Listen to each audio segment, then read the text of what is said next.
स्वागत दोस्तों, आगे चलने से रेडी करके आगे सामने होते हैं चलेंगे। सबसे पहले सबसे रेडी आपको बताएंगे दोस्तों, डीलिमिटेशन बिल धमाकेदार तरीके से हुआ फ्लॉप। तो इसके बाद अब बीजेपी इंडिया गठबंधन की पार्टियों को पकड़ने लगी है दोस्तों। ऐसे में इंडिया गठबंधन की पार्टी के साथ दिखाई देने वाली पार्टी शरद पवार की पार्टी ने इंडिया गठबंधन के विचारों पर छुड़ा मारने की कोशिश की है दोस्तों। बताएंगे डिटेल में क्या है पूरी अपडेट दोस्तों, कैसे धोखा देने की कर रहे हैं कोशिश, लेकिन इंडिया गठबंधन ने भी कर रखी है पूरी तैयारी। अगले कई जन्म तक 360 तक नहीं पहुंच पाएगी भारतीय जनता पार्टी दोस्तों। बताएंगे क्या है पूरी रणनीति और एक एक करके चलेंगे आज की सारी बड़ी खबरों की। लेकिन उससे पहले अगर आप भी मानते हैं कि अगर शरद पवार की पार्टी जो बोल रही है कि बीजेपी के डीलिमिटेशन यानी परिसीमन वाले कानून का समर्थन करेगी, तो फिर इसके सांसद ज्यादातर पलटी मारेंगे और एनसीपी एसपी के लोगों का इंडिया गठबंधन में आना तय है दोस्तों। यानी एनसीपी एसपी के सांसद पलटी मारकर कांग्रेस में शामिल हो सकते हैं। तो इस वीडियो को लाइक करके लाल बटन दबाकर चैनल को सब्सक्राइब करके बेल आइकन दबाकर कमेंट बॉक्स में अपनी राय जरूर लिखकर बताएगा दोस्तों। ज्यादा से ज्यादा वीडियो को शेयर कीजिएगा। चलते हैं सबसे पहले सबसे बड़ी ब्रेकिंग न्यूज अपडेट की तरफ, जहां पर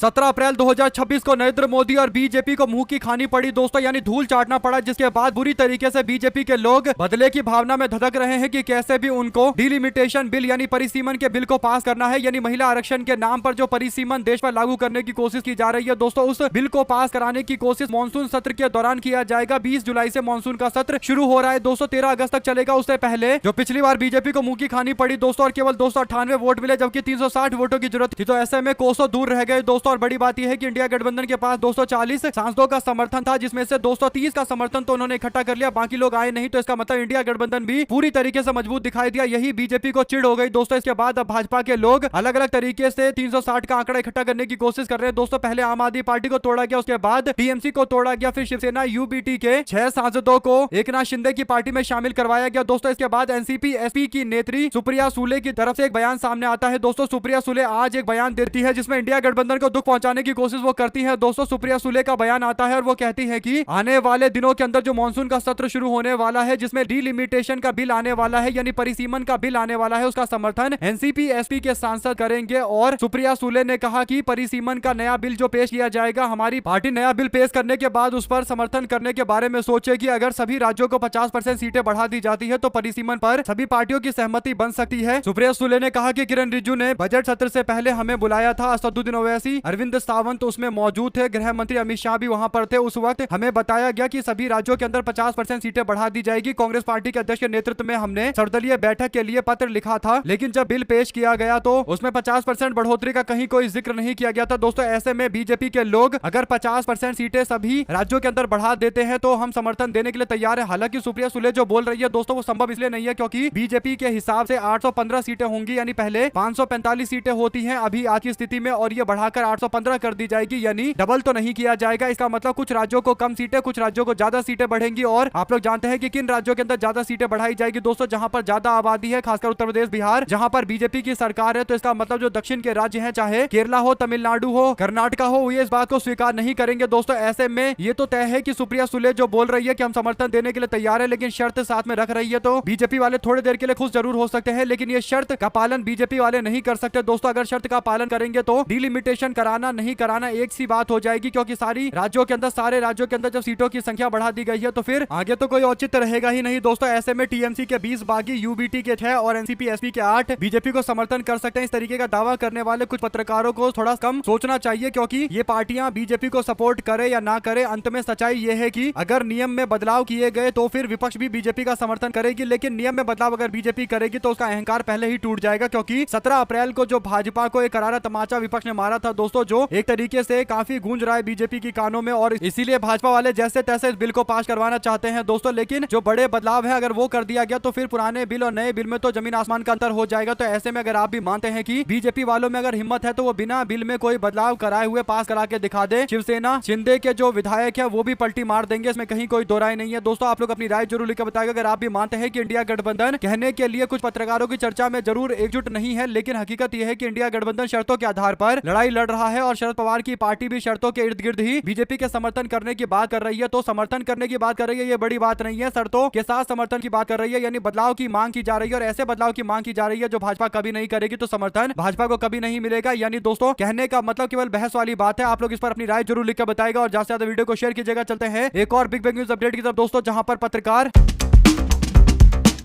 आदेश रावल कहते हैं कि मुझे लगता है कि शरद पवार की पार्टी तोड़ने की कोई आवश्यकता नहीं है। परिसीमन हो या महिला आरक्षण, दोनों बिलों पर सरकार को वोट मिल जाएगा पार्टी का, और पार्टी की विचारधारा अलग हो सकती है लेकिन विचार भिन्न नहीं है। हालांकि दोस्तों इनकी बातों में भी थोड़ा ज्यादा सुप्रिया सुले के बयान को एक तरफा दिखाने की कोशिश की गई है। उन्होंने शर्तों के साथ ये बातें कही है जो शर्त बीजेपी कभी मानेगी नहीं। तो ऐसे में अगर आप भी मानते हैं कि केवल चर्चा के लिए अच्छा है कि इंडिया गठबंधन के अंदर विवाद है और ये सब फालतू की बातें जो बीजेपी के लोग देखते हैं दोस्तों, ढूंढते रहते हैं कि कहां इंडिया गठबंधन के अंदर आपस में विवाद दिखे, लेकिन वास्तविकता यह है कि इंडिया गठबंधन एकजुट है दोस्तों। बिना शर्त के समर्थन तो चंद्रबाबू नायडू भी बीजेपी को नहीं करेंगे। दोस्तों आप लोग अपनी राय जरूर लिख के बताइएगा इस पूरे मामले पर, इस पूरे प्रकरण पर। साथ साथ चलते हैं एक और बड़ी खबर की तरफ जहां पर देश के अंदर एसआईआर चल रही है दोस्तों। अलग अलग क्षेत्रों के अंदर एसआईआर जहां बचा हुआ है वहां भी कराया जा रहा है। हरियाणा, पंजाब और अलग अलग क्षेत्रों के अंदर एसआईआर की प्रक्रिया चल रही है। ऐसे में पंजाब के अंदर एसआईआर को लेकर भारतीय जनता पार्टी के स्टेट सेक्रेटरी यानी राज्य सचिव की तरफ से एक बयान आता है दोस्तों, और उन्होंने राज्य सचिव ने बयान देते हुए कहा कि एसआईआर कराइए और 20-20, 25,000 लोगों के वोट पंजाब के अंदर काटिए। पंजाब में एसआईआर चल रहा है और बीजेपी के लोगों के पास एसआईआर को लेकर काफी ज्यादा क्षमता है दोस्तों, क्योंकि केंद्र में भाजपा की सरकार है। तो चुनाव आयोग किस तरीके से काम करेगी इसमें केंद्र सरकार की भी एक बड़ी भूमिका होती है। ऐसे में पंजाब के अंदर चुनाव आयोग के द्वारा कराए जा रहे एसआईआर को लेकर ये जो एक वीडियो सामने आया दोस्तों, जिसमें बीजेपी की सचिव कह रही है कि 20-20, 25,000 लोगों के वोट काटिए, ये साफ तौर पर एसआईआर में भारतीय जनता पार्टी की जो मानसिकता है उसे उजागर कर रहा है दोस्तों। यानी बीजेपी के लोग एसआईआर के माध्यम से क्या करना चाहते हैं इस बात को सबके सामने पेश कर रहा है। और बीजेपी का सचिव कैसे बोल सकता है कि 20-20, 25,000 लोगों के नाम काटने हैं? चुनाव आयोग इस बात को कैसे स्वीकार कर रहा है दोस्तों? एक राजनीतिक पार्टी का व्यक्ति इस तरीके की बयानबाजी कर रहा है और उसके बयान से पता चल रहा है कि कहीं ना कहीं लोगों को प्रभावित करने की कोशिश की जा रही है दोस्तों, और ऐसा करने के लिए लोगों को उकसाया जा रहा है। इस पर चुनाव आयोग की तरफ से कोई प्रतिक्रिया सामने नहीं आई, जो कई सारे सवालों को जन्म देता है दोस्तों कि आखिर चुनाव आयोग एसआईआर को लेकर विवादित बयान किए जाने पर बीजेपी के नेताओं के खिलाफ कार्रवाई क्यों नहीं करते? ये खुलेआम बोल रहे हैं कि 20-20, 25,000 लोगों के वोट काट दो, तो फिर पंजाब के अंदर भी बंगाल जैसे चुनाव कराए जाएंगे क्या? ये एक बड़ा सवाल है दोस्तों। आप लोग इस पर अपनी राय जरूर लिख के बताएंगे। साथ साथ चलते हैं एक और बड़ी अपडेट की तरफ जहां पर कांग्रेस के नेता पी चिदम्बरम ने एक बड़ा बयान दिया दोस्तों। उन्होंने कहा कि डीएमके और शरद पवार को लुभा रही है भारतीय जनता पार्टी। ऐसे में कांग्रेस पार्टी के नेता पी चिदम्बरम का ये बयान कि डीएमके को लुभा रही है भारतीय जनता पार्टी दोस्तों, ये कुछ हद तक तो सच हो सकती है, लेकिन आजकल पी चिदम्बरम और कीर्ति चिदम्बरम जिस दौर से गुजर रहे हैं दोस्तों तमिलनाडु के अंदर, अब कांग्रेस पार्टी में जो इनको सबसे बड़ा नेता माना जाता था वो दौर अब धीरे धीरे करके समाप्त होता जा रहा है। और पी चिदम्बरम ने बड़ा दावा किया है दोस्तों, और इससे पता चलता है कि कहीं ना कहीं पी चिदम्बरम डराने की भी कोशिश कर रहे हैं इंडिया गठबंधन को, खासकर कांग्रेस पार्टी को, कि डीएमके के साथ में बातचीत किया जाए। लेकिन सबको पता है कि डीएमके जिस राज्य के अंदर राजनीति करती है, तमिलनाडु राज्य के अंदर, अगर भारतीय जनता पार्टी के साथ में ज्यादा सांठगांठ दिखाएंगे तो फिर तमिलनाडु की जनता हमेशा हमेशा के लिए बोरिया बिस्तर बांध कर राज्य से बाहर का रास्ता दिखा देगी। और ये बात सबको पता है दोस्तों, डीएमके वालों को भी पता है। तो पी चिदम्बरम बेशक इस तरीके की कोशिश कर रहे हैं कि डीएमके के साथ में बातचीत किया जाए, कांग्रेस पार्टी डीएमके के साथ आ जाए, लेकिन कांग्रेस पार्टी आलाकमान उस रास्ते पर अब निकलने को तैयार नहीं है, क्योंकि थालापति विजय के साथ गठबंधन है। दूसरा ये कि कभी भी डीएमके पार्टी ने कांग्रेस पार्टी का विस्तार नहीं होने दिया, तो फिर उनके साथ रहने का तो कोई मतलब ही नहीं है दोस्तों। और इसीलिए डीएमके पार्टी जब जरूरत पड़ेगी तब साथ में आएगी, इसमें कहीं कोई दो राय नहीं है। तो आप लोगों की क्या राय है लिखकर जरूर बताएगा, और ज्यादा से ज्यादा वीडियो को शेयर कीजिएगा दोस्तों। इसी के साथ में चलते हैं एक और बड़ी अपडेट की तरफ जहां पर